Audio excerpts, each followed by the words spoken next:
screen Hello, or everyone. leave it up? We're live. I think we're live now. Hi, everyone. Okay, we'll just leave it for hi, everyone. Thank you so much for joining us on Karista Live TV on this beautiful Friday tanghali. O, diba? Tagalog, English, Taglish. Ngayong Friday, joining us today is Ron Torres, an expert, a real estate expert. Hi, Ron. Can you hear me, Ron? Hi, everybody. Thank you for having me. I can hear you. Yep. Okay, there's a bit of a lag. Hello. Can you hear me? Yes, perfect. Okay, so Ron is an award-winning Perfect. real estate expert. There's a lag. Can you hear me? I can hear you. Yeah. Okay. So we have a few people joining us today, and Ron Torres is a real estate expert. He's been a realtor for 7 years. He's won numerous awards, Platinum Award, Diamond Award, which shows it's because he's such an expert. A lot of people refer you, their friends, their family, their relatives. We've had multiple clients that we've helped together, and you are invited to the show because you've shown great care, professionalism, and expertise to our clients. So thank you for joining us today, Ron.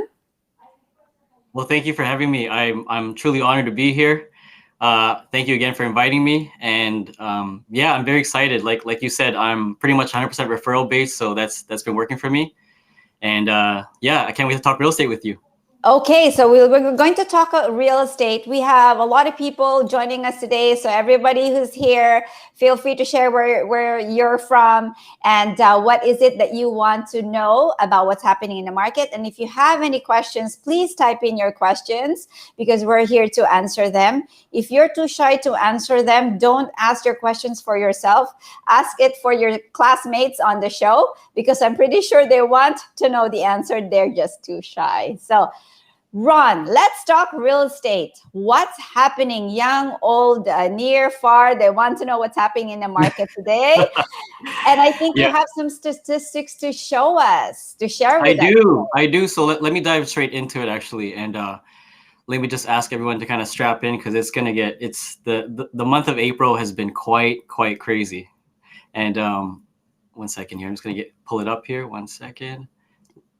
Here we go. Can everybody see that? Yes. Bernadette, can you see that? Yes, absolutely. Perfect. Okay. So again, you invited me here to kind of talk a little bit about what's happened this past month from March to April in the Greater Vancouver and Fraser Valley real estate market. And primarily, I work from the in the Fraser Valley real estate market, so I know a lot about that. But also, I've reached out to the Greater Vancouver area to pull some stats out for everybody as well. So super excited. Strap in. It's a little bit of roller coaster right here. Here we are. So let me start off by saying I think it's important to help everyone understand the difference between a buyer's market and a seller's market. Just before we start, a buyer's market is when there's not a lot of buyers, but a lot of inventory to choose from. That kind of helps buyers to negotiate. Because say that you're a buyer, you walk in a home and there's 10 homes on the street. You're gonna go there and say, hey, look, like I want this price, or I'm gonna walk to the other home down the block. And a buyer's market is great for buyers, obviously. Now, there's a seller's market where there's high demand, a lot of buyers on the market, and there's very low inventory. You're probably wondering where we are right now and where we've been. Well, I want to say in the span of the last 8 months to 9 months, we've been a seller's market. It's been very high demand. A lot of buyers in the market due to low interest rates. That's a major factor, and just upsizing, downsizing, a lot of activity, but very low inventory relative to the amount of buyers. So it's important to understand that aspect in terms of why the market is why it is. Now, before I jump into this, let me rephrase or let me remind everybody. Does everybody remember about 1 year ago when the pandemic was kind of announced here in BC or in Canada? And I remember that was very gloomy time. Very gloomy. But you remember what happened with toilet paper? Yeah. Yes. I like to make this comparison, or this this comparison, because when that time happened and everyone could not understand why all of a sudden there was an influx of people needing toilet paper and there was a shortage, you saw people line up paying premium. I saw people going to Facebook Marketplace or even Craigslist to buy toilet paper. And we're seeing that at a macro level in real estate. And it all comes down to the simple economic theory of supply and demand. Yes. And I want to share this quick little stat with you from the last 8 months. So this kind of shows you percentage wise how much the sales have improved or increased in the last 8 months, based on April 2021 versus April of last year, 2020. September 2020, you saw a slight increase, just under 100% compared to last year, and you slowly kind of see it dipping in October, and then slowly creeping up. Now in February 2021 is when they surpassed 100%. So based on 100% of what, Ron? So 100% sales compared to last year. So there was 100% more sales compared to last year. Okay. Yeah, and then you hit March where you start seeing a lot more sales. Once you hit April of this month, the stats jumped up to 338% more sales from April 2021 versus April of 2020. So you saw in a span of a year, again, I want to remind everybody, this is insane, 338% increase in sales in the Fraser Valley from April of this year versus April of last year. Now, there's a couple of factors. Obviously, when the pandemic was announced, the real estate market kind of froze, right? Nobody was listing, nobody was buying. Yes, absolutely. You're right. Yeah, nobody wanted to go out. Nobody wanted to show their homes. Nobody. No, everyone's restricted basically to stay home. But this kind of shows you the impact that the real estate market has for people and the demand. It pushed a lot of buyers within the last year to just jump in the market and purchase something. Now that's not totally a bad thing. It just shows that where we live, there's a high demand of housing. Here, I kind of want to show everybody a breakdown of the Fraser Valley home prices by type. And I want to share benchmark price. Now, benchmark price is basically a benchmark represents a typical property within each market. So within a detached home, townhome, or condo, they benchmark what a typical home looks like, and they base the value off that. Now, in April 2021, detached homes were benchmark price was $1,293,300. So $1,293,300. That was the benchmark price. Compared to last year of April, this is a 30.3% increase. And compared to last month, there was a 4.5% increase. Average days in the market for a detached home in the Fraser Valley was 13 days, which is mind-blowing. That means a home seller in 2 weeks or less probably sold their home. Townhomes in the Fraser Valley in April of 2021, benchmark price was $652,400. This was an 18% increase from last year's production, and then a 4.5% increase from March of last month. Now you're seeing all these numbers and it's kind of mind-blowing. Condos, however, they didn't rapidly increase like detached homes and townhomes did. Condos benchmark price was $478,700. That was a 9.3 increase compared to last year, and then a 2.9 increase from March. Average days in the market for a condo was 22, and average days for a townhome was about 10 days in the market. It's funny if you compare to the other types of property, for us to hear it only increased by 9%.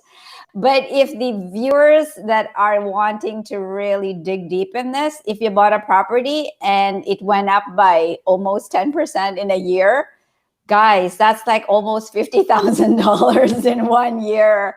That's crazy, because normally when we do projection of what your property value is in 5 years, we just say if you're 10% in 5 years, you're lucky. But this is like 10% almost in 1 year. So this is almost 10%. You're right. Anybody who purchased in 2018 or 2019 when the market kind of slowed down, price corrected a little bit, got very lucky when the market blew up again. So yeah, those are the Fraser Valley stats there, Bernadette.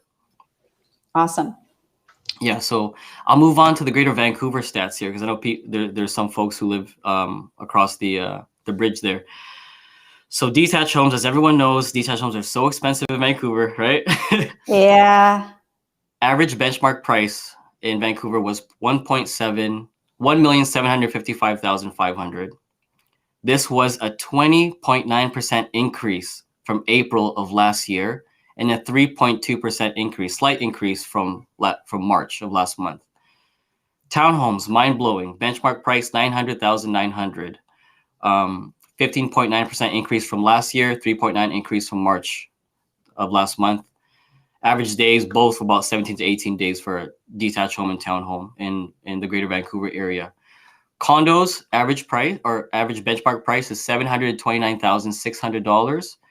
Again, it's on par with kind of Fraser Valley's condo increase from last year. You're looking at roughly 6.7% increase. And then very, very small increase compared to March, which is 1.9% increase. 24 days in the market, so just a little bit less than a month. And you can see this, you're looking at these stats and you're probably wondering, wow, like the market has really gotten busy. And yep, it's, again, like the whole toilet paper thing. It's supply and demand. All it comes down to is low inventory, a lot of demand, a lot of buyers in the market. And it's something that you shouldn't be fearful of. It's just something to know, at least, and be educated, so at least you can make the right choices. Well, the one thing that I have a Bernadette theory. You want to hear Bernadette theory? I do. Yeah. I've been doing this for 18 years. If you look at the benchmark price for a Fraser Valley house, how much is it? 1.2, right? It was just under 1.3. Okay, and then benchmark price for a single detached in the Greater Vancouver is 1.7. My theory, yes, my Bernadette theory, I've been watching this for 18 years. Whatever that is, within 5 years, that will be the benchmark price for houses in the Fraser Valley. So the benchmark price for a townhome in the Greater Vancouver is $900. What is the benchmark price for a Fraser Valley townhome? Is $652. So within 5 years, it's going to be 900. Mark my words. And then a condo is the same thing. Benchmark price $479. Within 5 years, it's going to be, it moves east.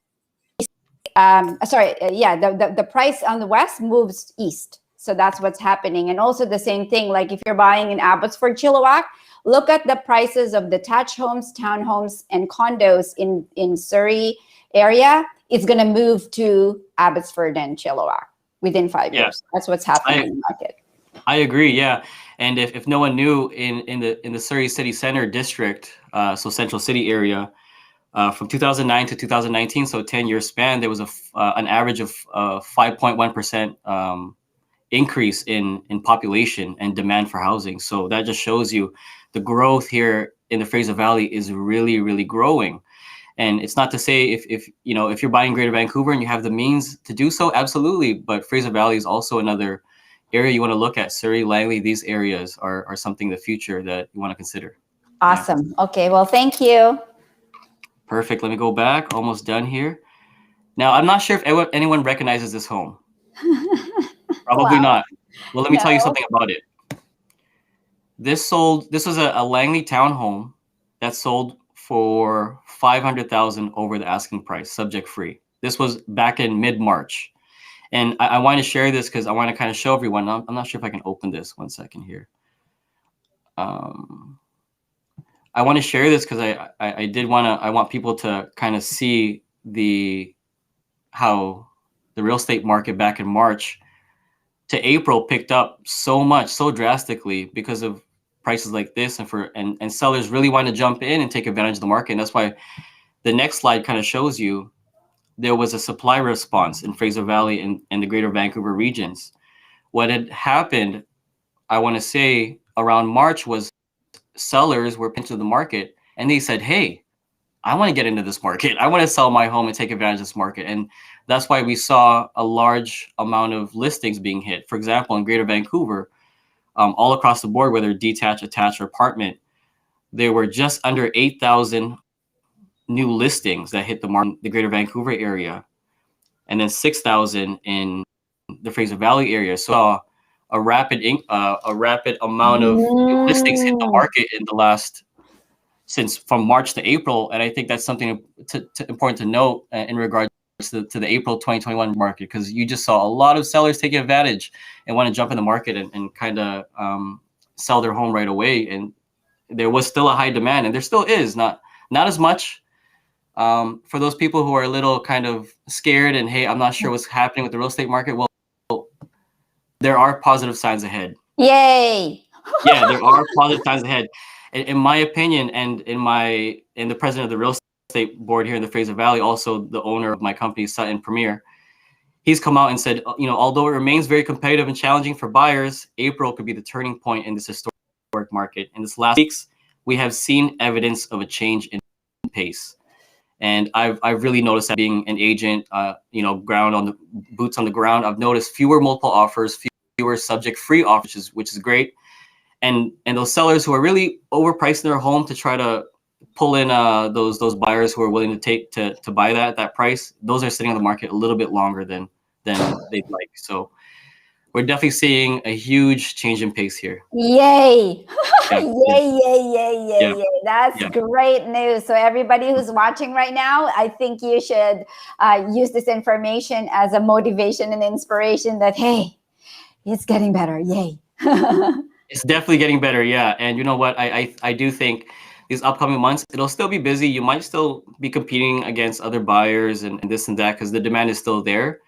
But we've passed the peak from March and April, where there were 10 offers per home, with half of those offers being subject free, no conditions, right? And those are always tough to compete against. So from the indications on the market right now, that's kind of where we're headed. So that's good news for buyers. Really good news for buyers.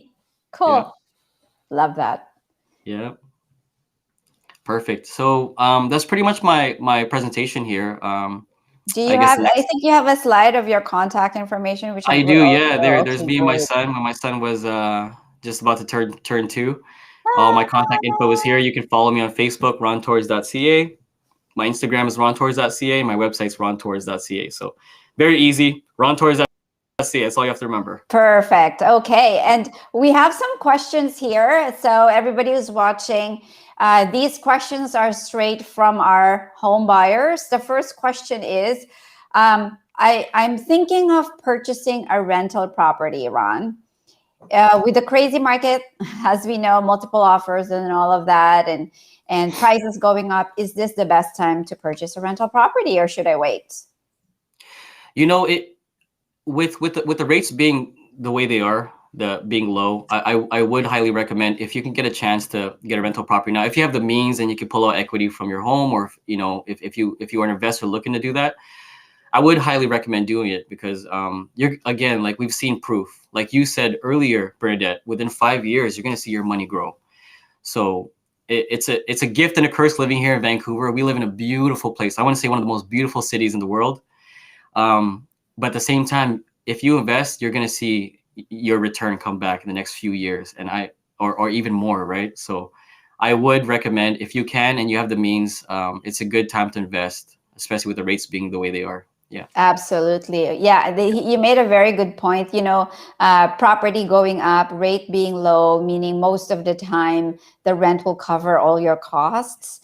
Right. I remember before the rates went up, you have to cover the gap. It's a negative cash flow, meaning the money coming in is less than the expenses. But in this type of environment, it's actually covering all of your expenses, which is great. The next question is, what is the best time of year, price-wise, to buy a home? We get this all the time. Is there a season? Like, oh, you should buy during spring, or oh, you should buy during summer, or you should buy, like, oh, don't buy during winter. Like, is there a best season or month? Very good question. Very good question. Now, Let me rephrase by saying, or let me reiterate by saying, the real estate market has changed in this past year. Typically, most buyers would want to buy the slower season when, you know, people are on vacation. Hey, maybe end of summertime when school's winding or school's about to come up, or even in the winter time when it's very, you know, there's you know, you have Thanksgiving and you have Christmas coming up, and those are usually the times when there's less competition, right? And that'd be a great time. Now, that being said, it's really hard to say when it's a good time to buy. It's really hard to say, and I get that question all the time, and I say, hey, look, the best time to buy is when you're comfortable and everything's in place and you're pre-approved. Always try, because at the end of the day, you're never gonna know what's out there unless you try. So I would recommend, if you're pre-approved and you have the means, definitely contact your real estate agent. Hopefully it's me or anybody else that you know, and then go out there and see what's out there and kind of test the market. It doesn't hurt to test out the market and see what's out there for you. Absolutely. Well, yeah, that's great advice. And Jay Torres, thank you so much. He says, good to know, very informative. Thank you, guys. Thank you, Jay. Thank you for that feedback. Okay, the next question is, how long will it take to sell my home? We get that. Yeah, no, that's a very good question again, Bernadette. You know, and I want to say in this market, because there's still a high demand, like we've seen the stats kind of slow down, and I've said there's positive signs of slowing down, but there are strategies that other agents use where they price the home very low to attract as many buyers as possible and build a bidding war, essentially, or what we call here locally a multiple offer situation. I think that's slowly going to transition out. Right now, you're still going to see sellers price it very low to attract as many buyers. But if you price your home fairly well, not too high and not too low, and your condition's great and everything checks out, the home looks great, I think you're probably looking at within 2 weeks. And that goes across the board from detached, townhome, or condo. Again, those are important factors: price, condition, and, you know, obviously marketing as well. Yeah. Yeah. Okay. Thank you. And yeah, when with pricing it correctly, it depends a lot on the expertise of your realtor. We have some buyers who say, "Well, I won't sell unless the price is X," and I'm like, "Well, you can't dictate your own price. Like if you want X, but the market will only say, I will not sell unless it's 750, but the market can only take 720." Like what Ron is saying, like your property will just sit there and not being, you know, paid attention to. So if you're working with an expert, then they will give you recommendations. And I always tell my clients, listen to your realtor. That's why they are doing what they're the experts, not us. Like even me, I'm a mortgage broker. I will not dictate what I should list, what price I should list my house for. So that's what that is. Next question: is there a reason why the tax assessed value of my house different from, is there a reason why the tax assessed value of a house is different from the list price? Which one should I follow? Great question. And I get this asked very often, and a lot of people get confused. If you draw a line down the middle, there's two different values. There's assessed value, which you see on BC assessment and the city sends you so you can pay your taxes. And there's market value. These are two different values. The assessed value is used from the city to assess how much your taxes will be based on that price. A market value it's basically based on recent comparables, recent sold and active, and that's the more accurate price. And that's the most what the question here, the list price. That's the market value basically. So the assessed value usually is gonna be slightly lower than a market value, just based on where you are in the market, right? So you always want to go with the market value. That's the true market value. And realtors like myself will have access to the tools and resources to figure out how much your market value is, right? Like what's the home selling for down the block, or how much has this sold for? And we use those comparables to figure out how much your home has a market value for. Yeah, and like what Ron says, like the tax assessed value, if you look in the middle, it says this value is based on July last year's value, and it's based on what's sold during that time. It doesn't take into account the renovations on the property. It doesn't, because I know for a fact that some seller, they did a bunch of rentals. They're not going to tell the city because they don't want to be taxed too high. So again, the tax assessed value, like Ron said, is not a true reflection of the current value of the property. So a lot of times the list price would do that. But if you are working with a good realtor, they'll tell you if it's overpriced or not, because again, they'll compare it to what's been selling and what's been sold. So that's a great question. Great question. Vaughn said, Great answer. Good answer, Ron. Von Torres. Thank you. We're getting a lot of Torreses responding here, right? I know. It's awesome.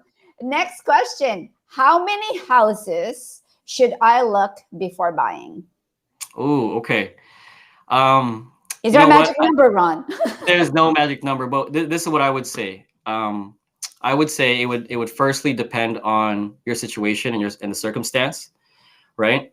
So you have to see exactly what you're looking for. If you have time and you have patience, great. And it also depends on the market, whether it's a buyer's market or seller's market. At a buyer's market, you probably want to look at a few homes, take your time. In a seller's market, you also want to consider the fact that, okay, well, if I see a home that I like, that might be gone, right? And you want to have the shot or the chance to putting an offer in that home before it is indeed gone, right? So my answer is it depends solely on your circumstance, but in a seller's market, if you see a home you love that you can imagine your family growing up in and yourself, growing up in, I'd probably say don't wait. Like, you probably want to put an offer in right away if that's the one. If you feel the vibes are right? Yes. Well, I'm glad you said that. I always know, like, I've bought a few properties. You just feel it, right? You just do. You don't need to overthink it. Now, the other thing that I always tell my client, this is the first rule, like the first rule in real estate, tie it up.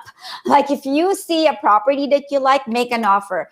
Yep. That is not the most critical part. The most critical part in the home buying process is the due diligence period. What do I mean by that? You tie it up, make an offer, then you know it's yours. And then do the investigation, like read the minutes, do the other stuff, do the inspection, survey the property, and do all of that stuff. Because like what Ron said, if you wait, I don't know, I'll just take a look at another property. By the time you go back, it's gone.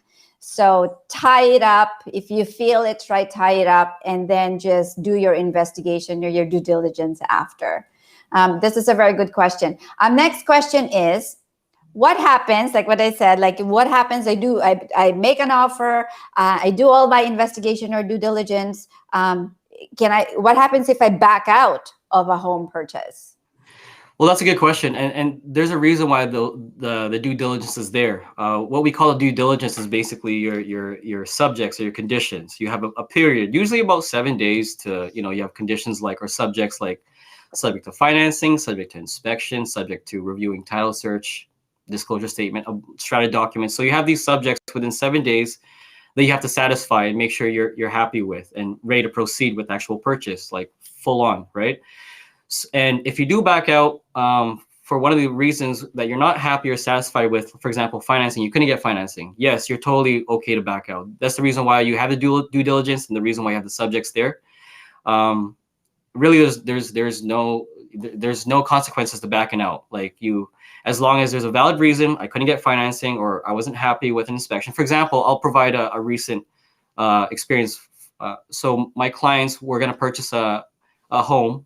They found out that the water piping was poly B, which is a type of piping that insurers do not like. Insurers like copper, right?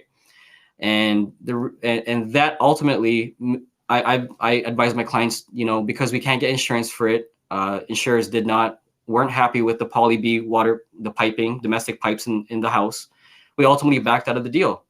And that's perfectly fine. That happens. But you don't want to proceed and take the risk and find out after, insurers can't insure it. Now you have a huge headache. So again, like you said, the due diligence is there. The subjects are there to protect you as a buyer, and yeah, those are really important factors to purchasing. There you go. Yeah, just because you made an offer doesn't mean you you can't change your mind. So this is a great question. We have another question from Ron Torres. Should I use my first-time home buyer's credit for an investment property or my first live-in property? Good question. So it all depends also, again, it all depends on your situation. Now, if you're a first time buyer, there are programs out there to help you save money. For example, if you're buying a home, there's something called the property transfer tax that the BC government charges all home buyers. If you're a first time buyer buying a home under 500K, this transfer tax is completely waived. So you don't have to pay for this transfer tax. So in terms of the question, should I use my first time home buyer's credit for an investment property? It would all depend on, I think it'd probably be better for you to buy it first as a home buyer, especially if it's under the 500K mark. That's what I would say. And you know what, as an investment property, you probably want to buy something yourself, experience it first. You know, I'm a home buyer. I've experienced the process of home buying. Now I'm ready to go buy an investment property.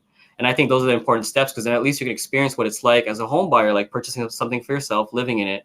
And you can always rent it out in the future, but it's really important to experience that process, and then later down the road, you know, invest and experience that process. And you're right. There's a lot of benefits that you can maximize when it's your first home versus an investment. You know, so if it's your first home, that's first time home buyer's credit, which is $750 that you file the year after you buy your property.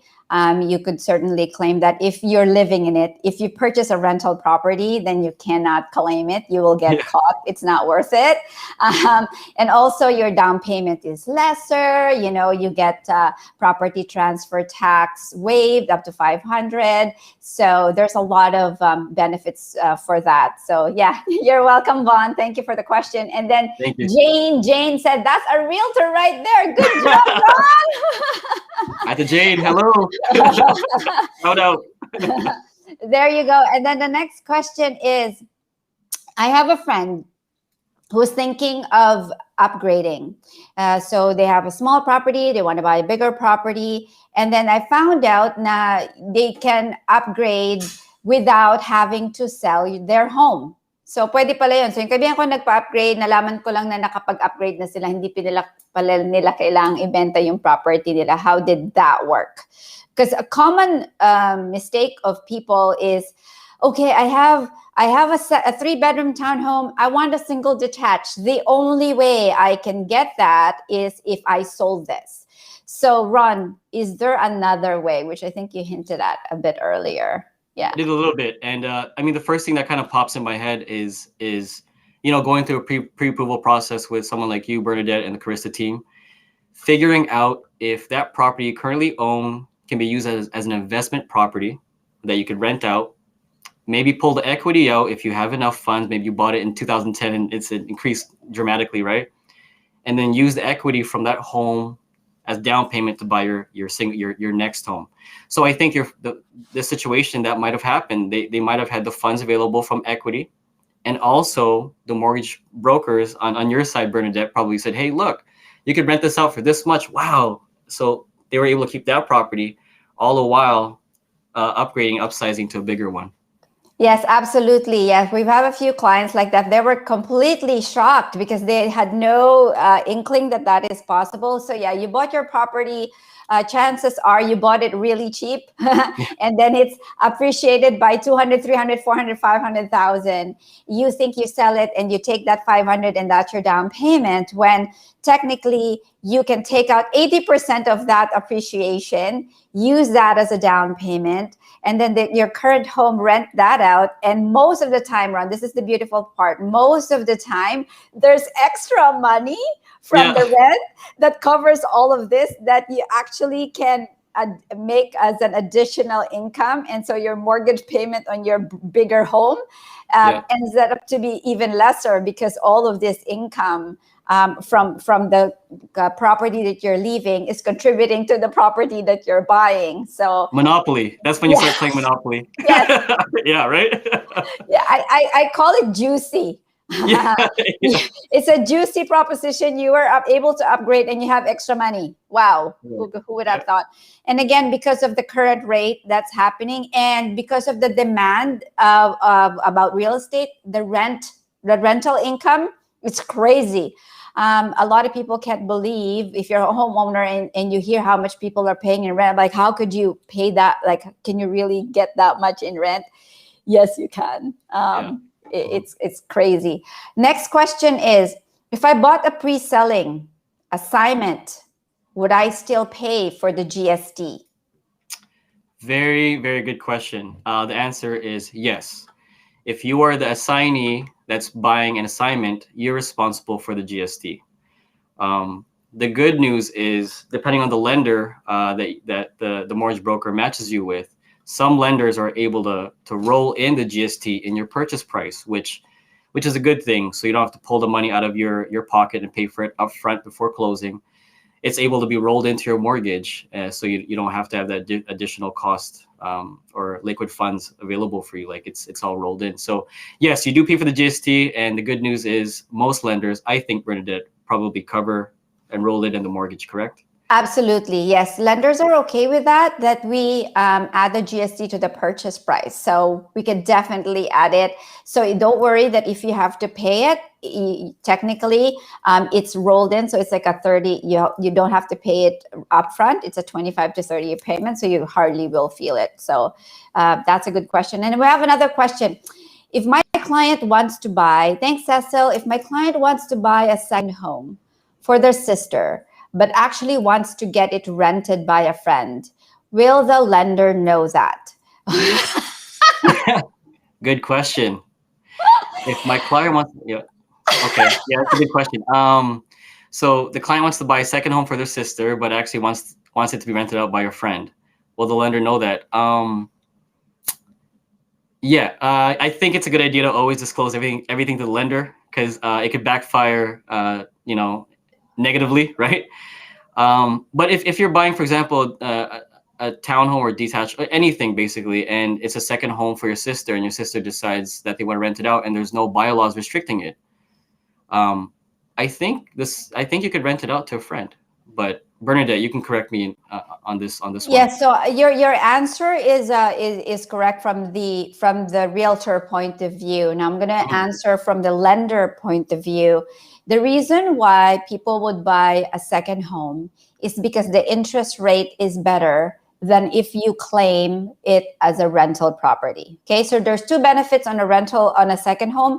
The down payment doesn't have to be 20%. The interest rate is lower because as an investment property, there's a premium or lenders add more to the interest rate. So some people would say, I want to buy it as a second home. The disadvantage is if you did that, you may not qualify, because technically if you have two homes, and I'm not claiming a rental income on the second home. So it's harder to qualify to have two mortgages and no other income to use, okay? And then the second disadvantage is, let's just say you bought this as a second home and then for some reason you want to buy a third property. How can you go back to the lender and say, hey, I said this is a second home, but actually they rented it out. And then you're going to go back to the lender and say, I want to buy a third home. So it's kind of like what Ron said. It would be nice if you could disclose everything upfront to the lender, because it's so hard to backtrack. So the question is, will they find out? Well, if they want to borrow this another time, or for example, you want to refinance this property, for your original home, so you can take out more equity, and you go back and you say, remember this one? I told you that it's a second home, but actually I'm renting it. I want to take more equity now, so therefore there's actual rental income here. I told you there's none, but there is. So there's just so much covering that you have to do when you claim it. So the question is, will the lender know? Eventually they may, because you may need more financing. And how do you cover the lie that you said earlier? So I hope it's a great question. I hope I answered that. It's a great question. Yes, it's a great question, and I'd reiterate, just be a little bit careful, because like Bernadette said, you might want to pull equity out in the future, and it gets a little bit difficult, challenging when there's a little bit of a hidden truth there, right? So yeah, because I had a client, I had somebody who did that.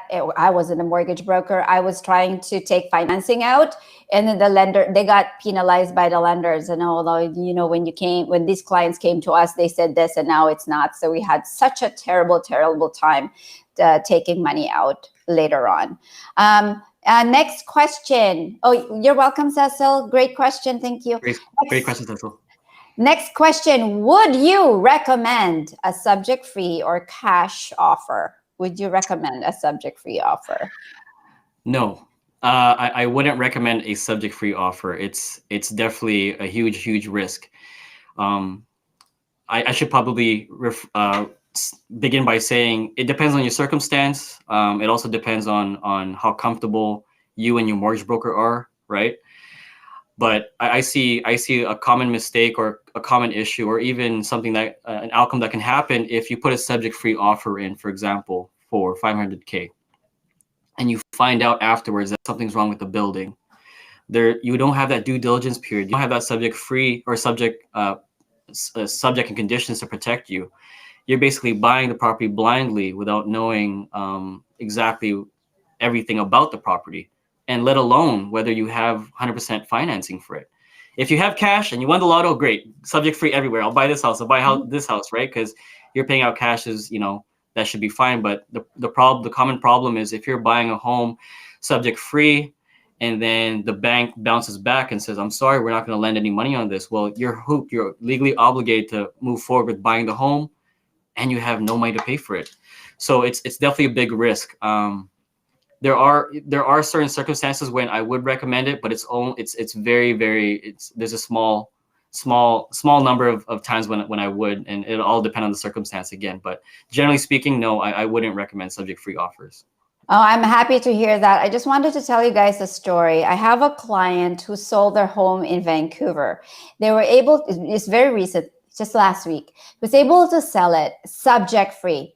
And he was very proud of the fact that he sold it. And then he was going to buy another property. He's going to put $600,000 down payment on the property he's buying. And I said, "Oh, so you're going to make an offer on a property? Are you going to make an offer subject free, just like everybody is?" It's like, "No, I'm not stupid." I go, "What do you mean?" "I know my house. There's so many problems with that house. Like the wall," he said, "the wall it's gonna fall off. There's so many issues with the floor. There's so many issues with the foundations. There's so many issues with the bathroom." The buyer made an offer subject free, no inspection and everything. He said, "I sold a junk property subject free. I'm not going to be stupid, and I'm going to buy a property and do the same thing to myself." So yeah. The moral lesson of the story is there's so many things, like what Ron said, about the property that you don't know. And so when you make a subject-free offer, it means you are taking the property as is, and you can guarantee that there's no way that you will not get financing and that there's no problems with the property. So that's technically what that means. So when a lot of realtors contact us and say, "Can this client make a subject-free offer?" Our answer is always no. We don't recommend it. Even if the client puts 50%, 60%, it's the client who's going to take that risk if they want to. But us as mortgage brokers, we don't recommend that. So it sounds exactly. like we're the same. No, we're the same. Yeah, I mean, there's a small number of times when I would try it with a client, but you really have to do your due diligence prior to the offer deadline. Like, I would have to review all the documents, make sure the home is solid, do a pre-inspection, meaning you pay for inspection ahead of time without the promise of getting the property, right? So there are certain strategies that you could do to put a subject-free offer in, but it's very, very risky. Yeah. Have you won in this market offers? Have you won even though you have subjects? And have you come up with a strategy that help your clients win even though your offer is not subject free? You know what? I think yes, I have won one, and luckily it was with your team, right? With one of our mutual clients. But we were very lucky in terms of, first of all, in a market like this, you have to encourage your clients to keep looking. I know you can get discouraged at times when your offer gets lost.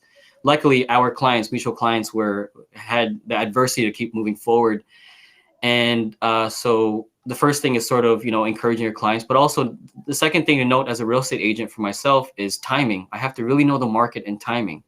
We were lucky to get this property that they won, because it so happened to land on Easter Sunday when the market wasn't as busy. And I heavily told them, we got to go on the market. We got to look. And we found a home. We competed against only one other offer and beat that offer. So yeah, we did have subjects, but at the end of the day, it didn't matter. Like we had the timing was right. We looked at the market. There wasn't as many buyers for this particular townhome, and luckily they got it. There you go. We have another question here for Alvaran Liz. Is there any grant from the government for the first-time home buyer right now? Okay, so Ron, would you like to share what you know about the grants from the government, and I'll share what I know? So for the grant for the governments, what I understand, there's a couple good programs out there. Obviously, the first-time home buyer program to exempt the transfer tax. The grant, it gets a little complicated because what I believe is the government could match your 5% deposit. Yes. I may be wrong, and you could correct me, but then this 5% deposit becomes part of your debt. So correct. Anyways, I'll leave it to you, Bernadette, to explain more. Yes. So the grant that he's mentioned, again, we're going to repeat this, like for if you're a first-time home buyer, so you are exempt from paying the property transfer tax. The government gives you a break as long as your purchase price is $500,000. You're a first-time home buyer, and if you're purchasing a brand new home, up to $750,000. So that's a kind of a grant because you are exempt from paying the property transfer tax. Now, there's the first-time home buyer incentive program right now. It's been going on for over 2 years, and even though we help over 300 buyers every year, nobody likes the program. Unfortunately, the challenge that you're facing, like what Ron says, is the government has equity in your home, so they're not giving it for free. They're giving you, if you have 5%, they'll match you 5% of the down payment. But they have 5% equity in your home. They have ownership. They will be on title. So when you sell the property, you have to give them 5% of the value of the home. Not the original amount that they gave you, 5% of the new value. So if the property was $500,000 and they gave you $25,000 and the property is now $1 million, you have to pay them $50,000. Because that's 5% of that new value. So that's the part. It's not free money, and there's a lot of different conditions in order for you to qualify. There's an income condition, there's a ratio condition, and what have you. So if that's something that you're interested in, send us a private message. We'll send you a link. As I said, a lot of people are not interested in it. It's just very restrictive, and I know for a fact that I'd like to be under the radar with the government. I don't want to be in bed with the government, co-owning a property together. That's my personal opinion, which is shared by a lot of our buyers. Okay. So if you want to know more about that, and if you want to know if you would qualify, how much you'd qualify for, if you're interested in knowing how you could buy a home here in Canada, here is a link. You can schedule a discovery call. A discovery call is an informal chat just for us to let you know how much you'd qualify for, what are the next steps. Oh, thank you, Alvaran. I'm so glad that that's clear. What are the next steps in buying a home? What's needed? What's the upfront cost? Can you really afford it? All the money that you need to prepare, all the money that you need to have every month. So there's that link for that. And then we also have the connection, the contact information with Ron Torres. Wow, my marketing people like they know what I'm going to say. It's like magic. They're ahead of the game. I know. This is the contact information for Ron Torres. If you have any real estate related questions, go to him. Do not ask me. Some clients ask me, "Hey, Bernadette, do you think it's a good deal?" I don't know. Ask Ron because he would know anything real estate related. He's been doing this for 7 years. He's won multiple awards. So if you have any real estate related questions, please contact Ron Torres. And also, we have a contest that you stay tuned here at Karista. We have a Mother's Day giveaway. Check out our Facebook and Instagram pages. We're giving away $100 to treat your favorite mommy, favorite mom. We're giving away $100 on Mother's Day. A DoorDash gift card, so you can order from anywhere, because I know it's hard to go out.